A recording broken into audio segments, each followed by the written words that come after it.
ஆனது. 1. உங்கள் கோபத்திற்காக நீங்கள் தண்டிக்கப்பட மாட்டீர்கள். உங்கள் கோபமே உங்களை தண்டிக்கும். 2. இது உங்கள் பாதை. நீங்கள் தனியாகத்தான் பயணிக்க வேண்டும். மற்றவர்கள் உங்களுடன் நடக்கலாம், ஆனால் உங்களுக்காக யாரும் நடக்க முடியாது. 3. ஒருவர் நம் முதுகில் குத்தியதால் வலிப்பதில்லை. பின்னால் திரும்பி பார்த்து குத்தியது யார் என்று தெரியும் போதுதான் ரணம் ஏற்படுத்தும் வலி ஏற்படுகிறது. 4. உங்களை சுற்றியுள்ள மனிதர்களின் குணங்களை நீங்கள் மாற்ற முடியாது, ஆனால் உங்களை சுற்றியுள்ள மனிதர்களையே நீங்கள் மாற்றிவிடலாம்.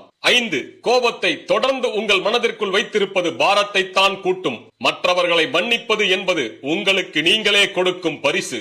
6. உங்களுக்காக எதுவும் செய்ய முடியாதவர்களை நீங்கள் எப்படி நடத்துகிறீர்கள் என்பதில்தான் உங்கள் உண்மையான குணாதிசயம் வெளிப்படும். 7.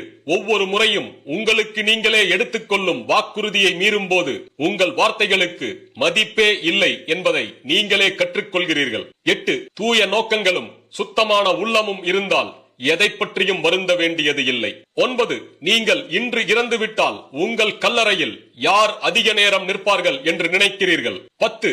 ஒரு நாய்க்கு 3 நாட்கள் உணவளித்தால் அது 3 வருடங்கள் உங்களை மறக்காமல் இருக்கும். ஒரு மனிதனுக்கு 3 வருடங்கள் உணவளித்தாலும் 3 நாட்களில் உங்களை மறந்து விடுவார்.